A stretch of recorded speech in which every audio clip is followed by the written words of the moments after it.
Hi, everyone. My name is Daniel Susser, and this paper is called Decision Time, Normative Dimensions of Algorithmic Speed. So I think everyone at FACT is aware that we are automating more and more important decision-making processes. Everything from traffic enforcement to content moderation, credit scoring, hiring, even criminal justice. And as everyone here knows, there's this enormous and sort of rapidly growing literature expressing various kinds of normative, sort of social, political, or ethical worries about automated decision-making. And the vast majority of the existing literature tends to frame its worries in terms of like inputs and outputs. So either worries about privacy and transparency on the one hand, or worries about accuracy, bias and fairness, and things like accountability on the other hand. And what I try to do in this paper is argue that normative analysis around automated decision-making should attend more to the temporality of decision-making, which is to say, we should be looking at the effects of automation on the speed of decision-making processes. And I argue that the speed of decision-making has impacts on these other values like privacy, accuracy, fairness, and so on, and also sort of independent worries that we should account for. So there's a huge and sprawling literature that takes a critical approach to time and temporality.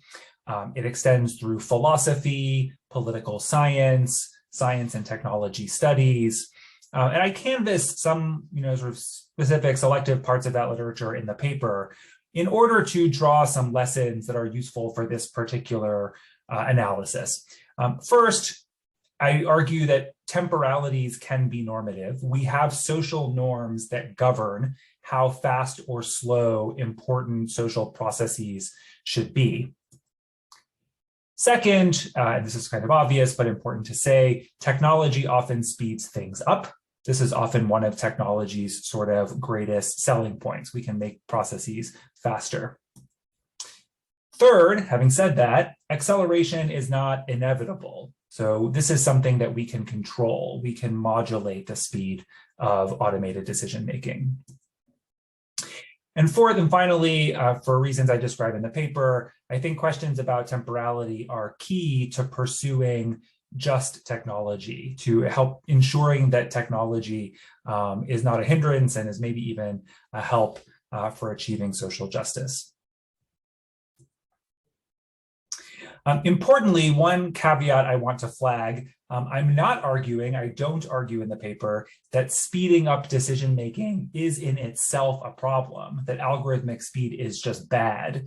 Rather, I argue that we ought to attend to how the speed of automated decision-making reconfigures temporalities of important decision-making processes. So I want us to think about the changes and what their implications are. So in order to give this analysis some sort of schematization, some conceptual clarity, it's really difficult to talk about time and temporality in ways that are clear and illuminating. So in order to do this, I analyze the temporal effects of automation on decision-making along 4 dimensions. These are not exhaustive. I think there are other other aspects of algorithmic speed that we might want to attend to. Also, these are not mutually exclusive categories. They're categories that are mutually intertwined, and I separate them analytically just for the purposes of clarity.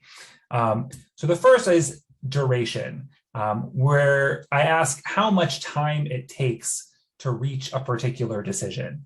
The advantage of automation is often that it's a lot faster than it would take a human to reach some decision-making process, and we can talk about that effect in terms of its duration. But I argue also that human behavior and activity unfolds often indeterminately over time. So the kinds of things that we tend to use automated decision-making tools to evaluate human behaviors and practices have their own durations that we need to be mindful of. And I ask whether in all circumstances we can make important value judgments about people's behavior and activity based only on a time slice. It might be possible in some situations, but not in others. And I think where we allow for the sort of instantaneous or super fast decision-making that automation enables in cases where the temporality of the decision-making process is misaligned with the duration of the behavior, we risk rushing to judgment and therefore misapprehending the events that we're evaluating. So to take just a very quick case study, you can think here about automated content moderation. Human interpersonal discussions and conversations have a certain duration. It's not possible necessarily in advance to know where a conversation is going to go. They're indeterminate. And if we were to evaluate normatively a conversation too quickly, we might rush to judgment about it. So what might appear to be an abusive or a hateful or otherwise norm transgressing conversation at the start could turn out, once the conversation unfolds fully, to be otherwise. And so we need to be very careful about speeding up content moderation when the duration of conversations is often long. It's not something that can be evaluated in a time slice. Second, I look at questions about timing. So this is the question here is, when do we intervene on the basis of some decision? And we can kind of schematize this in terms of ex ante or versus ex post intervention. So is the goal to prevent or preempt bad behavior ex ante, or to respond to bad behavior through punishment? We could also talk a more fine grain about sort of timing questions that sort of operate in between ex ante and ex post possibilities. But for simplification's purposes, I focus on these two options in the paper. And I argue that algorithmic speed enables earlier and earlier intervention. It makes it possible for a number of different reasons to intervene earlier to reach a decision and to intervene on the basis of that decision sooner than we might otherwise be able to. And that if we're not careful about it, given how much speed is sort of valorized, we risk shifting governance strategies from what are now sort of ex post strategies of punishing bad behavior to ex ante strategies where we try to prevent or preempt bad behavior. And that might be perfectly reasonable in some cases, and it might be undesirable in others. And so we need to attend to that. A case study I look at is a very famous one from the late 1990s and early 2000s, which is the case of digital rights management, when at the time folks like Jonathan Zittrain and others worried about this kind of thing. They often talked about this in terms of perfect enforcement, that there are all sorts of downsides to intervening ex ante and to shifting from what would otherwise be ex post sort of punishment strategies to ex ante preemption strategies. Third, I talk about frequency, the frequency of judgments. How often are judgments rendered? The quicker we can make decisions, the faster decision-making processes are, the more often we can render them. So in one period of time, we can reach more and more decisions. We can make more evaluations in the same amount of time. Automated decision-making, in fact, enables, I argue, nearly continuous judgment. So where once we might have been judged at various intervals, now it's possible to sort of be evaluating us almost continuously by using automated tools. And in order to determine if that's like good or bad or something we should worry about or not, in the paper I distinguish between two different kinds of decisions or judgments, decisions about rule breaking versus decisions about assessment. Rule breaking might be something like going faster than the speed limit or running through a red light. There's a binary yes or no answer to the question of whether or not you broke the rule at a particular moment. Assessment, on the other hand, is something that happens diachronically over time. And I argue that especially in cases of assessment, we should be worried about algorithmic speed, that if decisions become nearly continuous where what's being evaluated is rule breaking, that might not be a huge problem. But when it happens in cases of assessment, we have things to worry about. And a case study I look at here is credit scoring. So where we might once have sort of had our credit worthiness evaluated once a month, now almost anything we do that generates data can be used to reach decisions about our credit worthiness and can affect our credit score. And so I look at what the impacts are of those kinds of continuous, increasingly frequent decisions or evaluations are on us.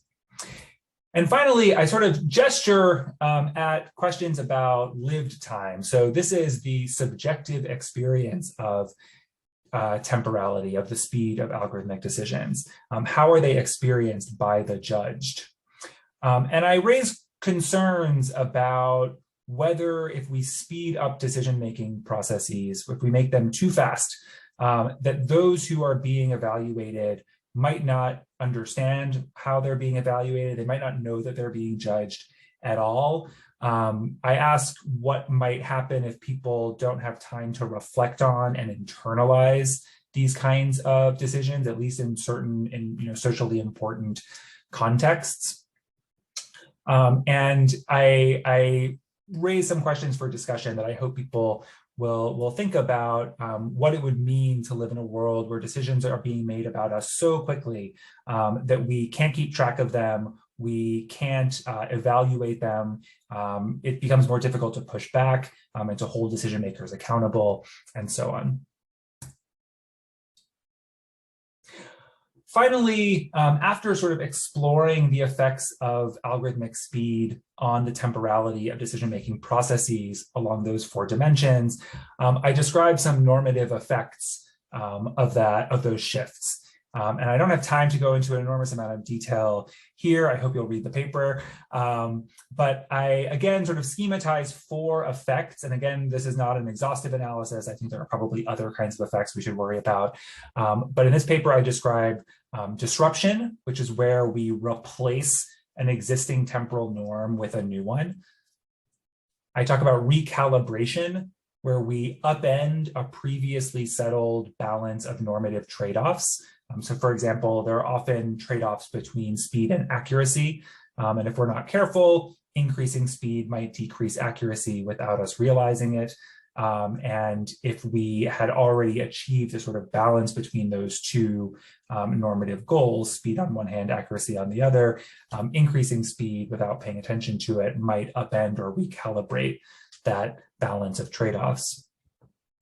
I look at displacement, where the costs of and benefits of automation are shifted to different parts of the decision-making process. So for example, if we're talking about a decision-making process where there is the opportunity for appeal, if the faster automated process is rife with error, leading to an explosion in the number of appeals, then what looks like on the front end, like a faster, more efficient, more beneficial process might in fact, when you take the entire process into account, we might discover that actually some costs have just been shifted to the back end. And so if we're not careful about attending to these kinds of displacement, we can misapprehend the costs and benefits of automating decision-making processes. And finally, I look at what I call temporal fairness, which asks how the costs and benefits of algorithmic speed are distributed. And I warn, this is probably no surprise, I warn that neither the cost nor the benefits are equitably distributed. It is often the case that the costs are borne by some more than others, and some benefit more from algorithmic speed than others. And so we should think very hard when we're deciding whether to speed up decision-making processes, if we're doing so fairly. So that's the paper in a nutshell. I really appreciate your attention. I know I put a lot on the table, and so I hope you will read the paper for more detail about the cases and the arguments, and I really look forward to questions. So thanks very much.